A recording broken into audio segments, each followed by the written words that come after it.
Mas Anies sendiri atau dari PDIP, apakah mau menggait Mas Anies untuk ke PDIP atau bagaimana, Mas? Ya, itu usulan yang juga PDI selalu lakukan terhadap calon-calon yang lain untuk membangun komunikasi politik. Jadi komunikasi politik itu selain oleh pasangan calon, partai juga terdepan di dalam membangun komunikasi dengan partai politik lain.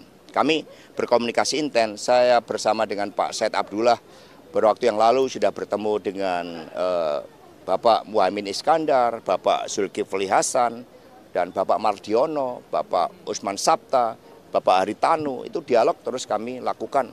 Termasuk komunikasi melalui telepon dengan Pak Erlangga Hartarto, itu juga kami lakukan. Pak, penegasan berarti Anies potensial tidak untuk PDI Perjuangan di Pilkada DKI? Ya, Pilkada Jakarta kan sangat dinamis, sehingga kami selain bergerak itu juga melihat bagaimana pergerakan dari partai politik lain. Tetapi pada akhirnya pengerucutan akan terjadi itu menjelang pendaftaran pada tanggal 27 Agustus. Dari PDI Perjuangan tentu akan mencoba untuk di depan supaya rakyat bisa mengetahui lebih awal terhadap calon-calon mana yang diusung oleh PDI Perjuangan. Tapi dari Ibu ada sinyal hijau untuk Ahok nggak, Pak? Ya, kami optimis karena PDI Perjuangan telah melakukan langkah-langkah persiapan. Besok rekan-rekan pers kami undang untuk meliput pelatihan tim kampanye batch keempat, yaitu di Puncak. Kami akan menyiapkan kendaraan, ini menunjukkan keseriusan PDI, satu-satunya partai yang sudah menyiapkan pelatihan tim kampanye hingga angkatan keempat, itu adalah PDI Perjuangan. Mas, tadi kalau dikatakan oleh Mas Hasto itu juga berkomunikasi dengan petinggi-petinggi parpol yang termasuk ada di Kimples juga nih. Nah, ini apakah dalam komunikasi itu ada memungkinkan PDI Perjuangan ini akan merapat ke ke Kimples gitu dalam komunikasi itu, Mas? Jadi konfigurasi politik setiap daerah ini kan unik. Mereka telah memiliki sejarah ya sesuai dengan aspek-aspek sosiopolitik. Sehingga misalnya di Banten kami banyak bekerja sama dengan Partai Golkar, di Jawa Tengah itu ada sekitar 10 dengan Gerindra, demikian pula di Jawa Timur dengan PAN itu di kota-kota besar kami banyak membangun kerjasama termasuk di Bengkulu, sehingga PDI menjadi titik temu dari partai-partai yang lain sesuai dengan konfigurasi politik yang ada di daerah. Mas Hasto, ini Mas Anies banyak ditinggalkan kan karena PKS mengusungnya sepaket dengan Pak Sohibul Iman ini. Kalau misalkan dari PDI Perjuangan sendiri menganggap kans mendukung Mas Anies ini terkendala hal ini juga apa tidak, Mas Hasto? Ya, kita melihat seorang pemimpin kan dari aspek karakternya, dari track recordnya, kemudian baru kita lihat elektoralnya dan desain masa depannya. Ini yang terus dimatangkan. Karena partai punya komitmen untuk mempersiapkan visi dan misi dari pasangan calon yang memuat hal-hal yang fundamental. Contohnya program fakir miskin dan anak telantar dipelihara negara, program mengatasi stunting, kedaulatan pangan, kedaulatan energi, politik tata ruang, itu sedang dipersiapkan oleh PDI Perjuangan, sehingga antara partai, calon, dan rakyat itu sebagai satu kesatuan. Oke, Mas, itu dari PDIP sendiri untuk Pak Ahok kita kemarin bikin acara A3 terus juga mengumpulkan massa untuk membahas isu-isu Jakarta. Dari A3-nya Ahok ini apakah akan menunjukkan sinyal untuk mendukung Ahok? Ya, semua bergerak. Seorang pemimpin tidak hanya dipersiapkan tetapi juga mempersiapkan diri. Jadi seperti ada Pak Anies misalnya, ada Pak Ahok, ada Pak Ridwan Kamil, semua berproses. Dan kemudian dialog antar partai, kemudian bagaimana suara arus bawah, itu yang nanti akan mengerucutkan keputusan politik terhadap paslon. Mas Hasto, tapi PDIP ini akan kekeh mengusung kader saja atau membuka peluang di luar kader? Ya, dalam perspektif ideal, tugas partai adalah untuk mempersiapkan calon-calon pemimpin dari internal partai. Tetapi kami juga harus bersikap objektif, realistik. Maka kami lihat peta politik di setiap daerah. Sekiranya memungkinkan kader internal, itu opsi terbaik. Tetapi bekerja sama dengan partai lain atau mengusung kader yang bisa diterima bersama-sama, itu juga merupakan hal yang baik. Karena kami telah mengambil langkah terobosan pada tahun 2020 terhadap calon-calon yang di luar PDI Perjuangan pun selama diusung oleh partai, itu kami persiapkan dengan sekolah partai. Mas, ini kemarin dari pihak istana kan ada undangan gitu ke mantan-mantan presiden untuk upacara Agustusan di IKN. Nah, apakah Ibu Mega sudah menerima ini dan apakah akan datang di IKN, Mas? Ya, undangan sudah diterima, bahkan diserahkan oleh Mas Pramono Anung dalam kapasitas beliau sebagai Menteri Sekretaris Kabinet.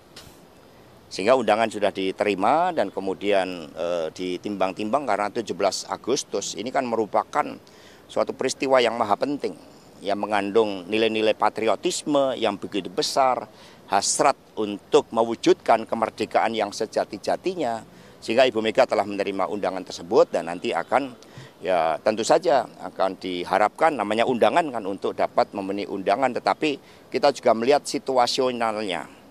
Karena Ibu Mega saat ini concern terhadap persiapan untuk Paskibraka yang akan dikirim ke IKN dan semua telah dipersiapkan dengan detail ya tentang kehadiran dari Ibu Megawati Soekarno Putri dengan undangan tersebut tentu suatu kehormatan sebagai presiden kelima, tetapi nanti itu akan disampaikan pada waktu yang tepat.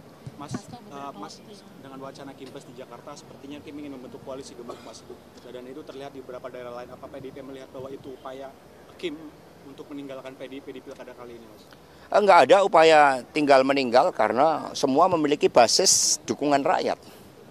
Sehingga di beberapa wilayah kerjasama itu berjalan dengan baik, apalagi di tingkat kabupaten kota. Hanya di tingkat provinsi, di beberapa wilayah provinsi yang masuk kategori strategis, kan ada kepentingan-kepentingan tertentu yang harus dihitung-hitung, yang harus dicermati.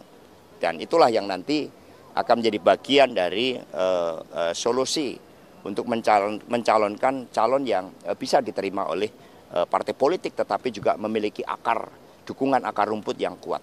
Mas, beberapa waktu yang lalu kan Bu Mega juga menyampaikan di sebuah acara bahwa hubungan PDIP dengan Jokowi atau Bu Mega itu sebenarnya baik-baik saja. Nah, itu apa maknanya? Apakah memang itu awal dari rekonsiliasi kah atau? Jadi hubungan antara Ibu Megawati Soekarno Putri, beliau saat itu dalam kapasitas sebagai ketua Dewan Pengarah BPIP dengan Presiden Republik Indonesia, ya harus baik-baik. Kalau nggak baik-baik, nanti anggarannya nggak dapat nanti dari BPIP, ya kan? Jadi konteksnya Ya konteksnya hubungan antar lembaga negara memang harus mengedepankan hubungan baik.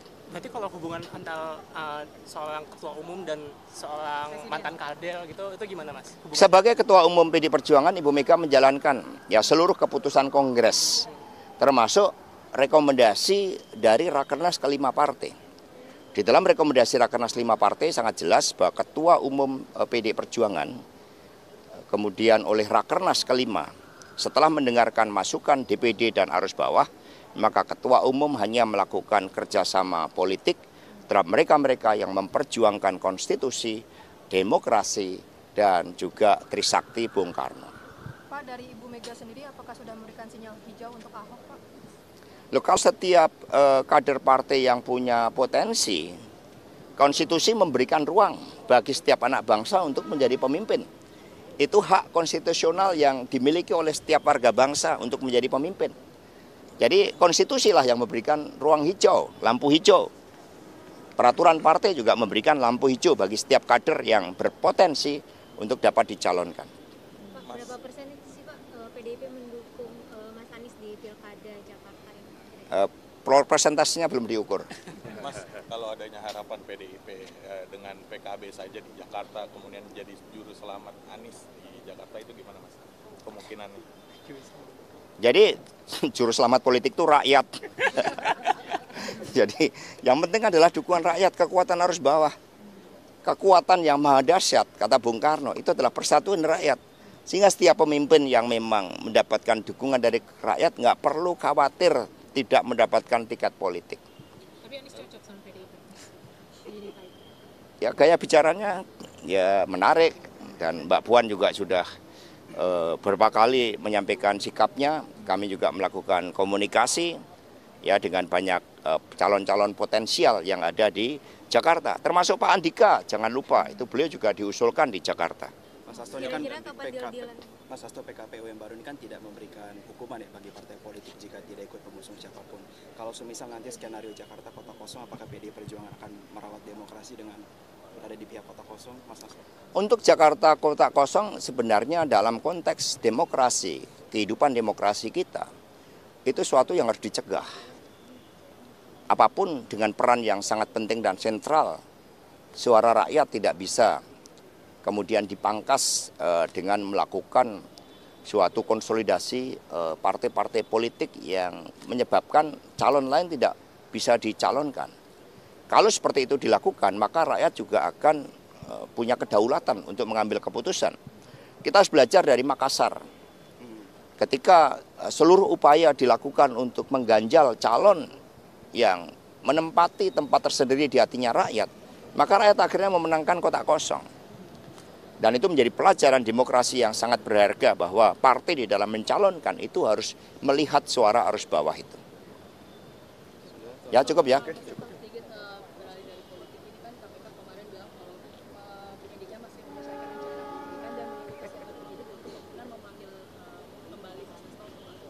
Ya siap, ya siap untuk dipanggil.